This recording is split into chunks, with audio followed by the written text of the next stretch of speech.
आज मैं आई हूँ पुष्कर ब्रह्मा जी का दर्शन करने। यहाँ पे पूरे वर्ल्ड में सिर्फ एक ही मंदिर है, ब्रह्मा जी का मंदिर। यहाँ पे थोड़े एंट्री करते ही शॉप से मैं आपको दिखाती हूँ।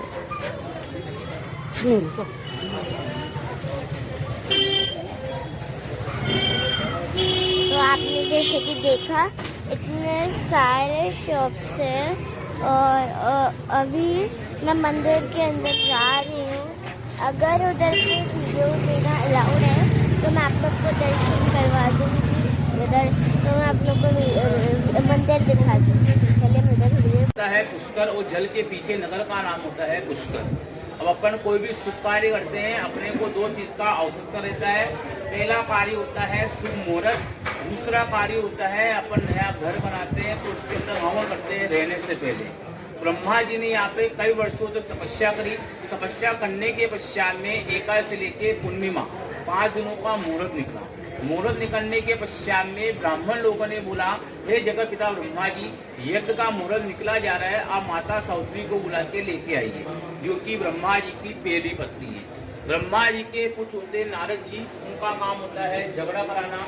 वो अपने पुत्र नारद को बोलते हैं कि जाओ नारद, अपने माता जी को बुला के लेके आओ, यज्ञ का समय निकला जा रहा है। ऐसा मुहूर्त निकल गया तो बालों में ऐसा मुहूर्त नहीं आएगा। नारद जी जाते जाते बीच में सोचते लगते हैं कि मैंने सभी देवता के संग में झगड़ा कराया, अगर अपने माता पिता में झगड़ा नहीं करूंगा तो नारद कौन बोलेगा। वो जाते हैं अपने माता जी को बोल देते हैं, माता जी आप 16 श्रृंगार करके आराम से वेल बाजों से यज्ञ में पधारें। उधर अपने पिताजी को बोल देते हैं, पिताजी माता जी को आने में समय लगेगा, वो 16 श्रृंगार करके आराम से वेल बाजों से यज्ञ में पधारेंगे। ब्रह्मा जी को बोध आता है कि मैंने इतनी वर्षा तपस्या करी है, अगर ये मुहूर्त निकल गया मुझे फिर से तपस्या करनी पड़ेगी। ब्रह्मा जी विचार करते हैं कि मैं दूसरी विवाह करके यज्ञ संपन्न करूंगा। भगवान ब्रह्मा जी ने दूसरी विवाह किया वेद माता गायत्री, जो अपन गायत्री मंत्र बोलते हैं वो है वो गायत्री माता से। जैसे ब्रह्मा जी की दूसरी पत्नी वेद माता गायत्री यज्ञ शुरू किया, ओम स्वाहा की आहुति लगने लगी। भगवान ब्रह्मा जी की पहली पत्नी के कानों में आवाज गई। भगवान ब्रह्मा जी की पहली पत्नी सोचने लगी कि मेरे होते हुए यज्ञ कैसे शुरू हो गया।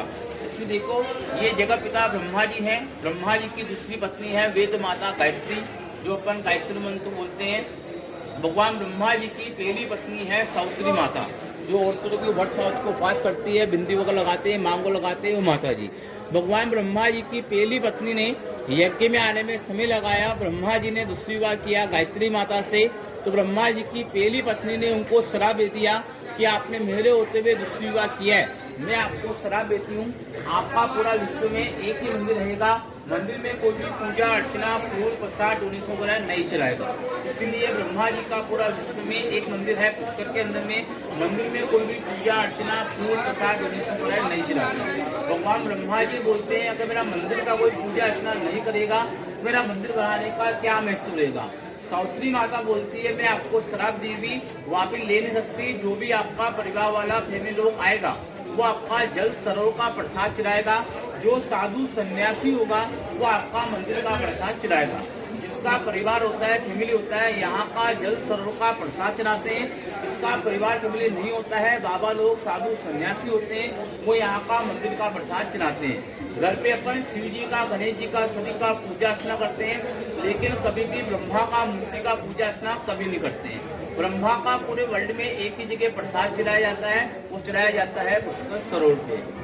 यात्री यहाँ पर 2 कार्य से आता है। मुख्य कार्य है, पहला कार्य होता है जिस किसी के माता पिता दादा दादी सास ससुर सप्तकुल यानी अपनी 7 पीढ़ी के अंदर में कोई भी गुजर जाता है, यहाँ उनका श्राद्ध पिंडदान होता है। गया में माता और पिता का होता है, यहाँ सप्तकुल का होता है। क्यों होता है कि श्री राम ने पिता दशरथ जी का यहाँ पर बालू मिट्टी से पिंडदान किया था, इसलिए यहाँ पे सप्तकुल का पिंडदान किया जाता है। अगर पिंडदान नहीं करते हैं, अपने पास समय नहीं होता है, तो अपने पितरों को जल तर्पण देते हैं, उनको याद करते हैं, उसमें 10 से 15 मिनट का समय लगता है। पितरों को जल देने से परिवार में सुख शांति रहता है और व्यापार वृद्धि रहता है। दूसरा कार्य होता है, अपन राजघुसी घूमने के लिए आते हैं, पास संस्था का दुकान बना हुआ है, 20 रुपए का प्रसाद का थाली आता है, जिसके अंदर में 7 चीज आता है, मूली हल्दी चावल प्रसाद लाए लोग, जो कि ब्राह्मण द्वारा बैठ के चढ़ाया जाता है। जो पति पत्नी जोड़े से होता है वो जोड़े से बैठ के चलाता है, जो अकेला आता है वो अकेला बैठ के चलाता है। जल के चारों तरफ में राजा महाराजाओं के बने हुए 52 घाट है।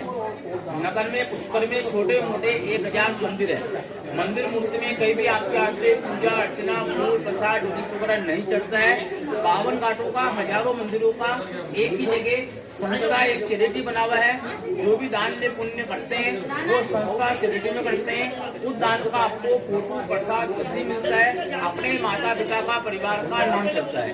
भगवान ब्रह्मा जी का ब्रह्म भोग लगता है, कोई भगवान के लड्डू का मीठा भोग लगाता है, कोई पितरों के निमित्त खीर पूरी का भोग लगाता है, कोई भगवान के 56 भोग लगाता है। जैसा भगवान ने आपको देखने लायक बनाया वैसा ब्रह्मा जी का ब्रह्म भोग लगाते हैं। कहते हैं गंगा जावे गोमती जावे सभी तीर्थ कर जावे, एक धाम पुष्कर के आवे नर मुक्ति न पावे। अगर आप चारों धाम की यात्रा करके आते हो, अगर आप पुष्कर धाम नहीं आते हो तो आपकी यात्रा असफल मानी जाती है। गंगा शब्दों की माता है, प्रयाग शब्दों का राजा है, पुष्कर शब्दों का गुरु कहलाता है। गुरु बिना ज्ञान नहीं होता है, वो गुरु बिना मोक्ष नहीं होता है। ब्रह्म रूपेण पुष्कर है, ब्रह्मा का जो स्वरूप है वो पुष्कर सरोवर है। मानो तो देव होता है, नहीं मानो तो साधारण जल होता है। पूरे पुष्कर जी महाराज की। फाइनली मैं ब्रह्मा जी के मंदिर तक जा रहा है, माँ को कहीं आ गई। चलिए, इधर पे बहुत धूप है, मैं चलिए आपको थोड़ा दिखाती हूँ। वीडियो आराम से पढ़ लेती हूँ।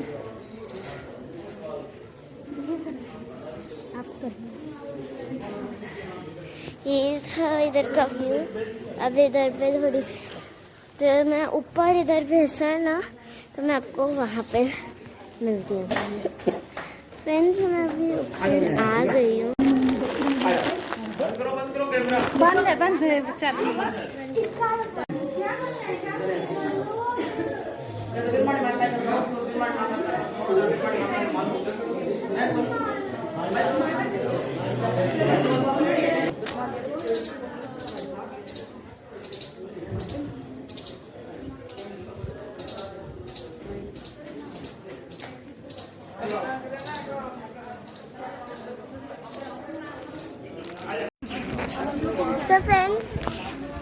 सो फ्रेंड्स, मैं भी आपको पुष्कर का मार्केट दिखाती हूँ। पुष्कर का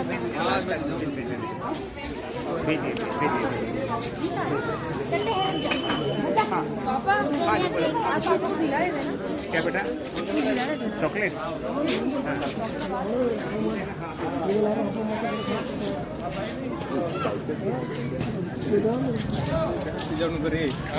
लगता हूँ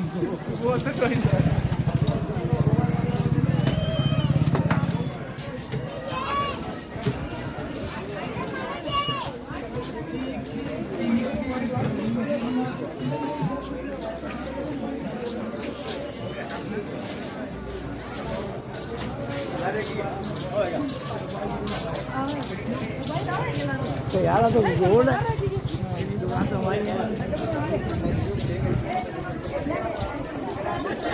मनसा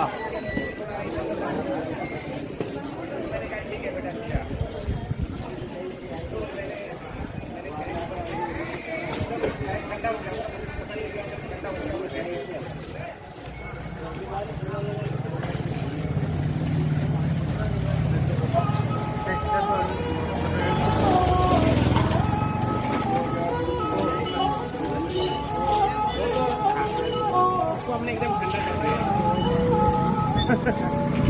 क्या है मैं हाँ बट मैं यूज़ नहीं करता लेकिन ऐसा है कि कैश समझता आपका नाम पड़ेगा यूज़ करना पड़ेगा।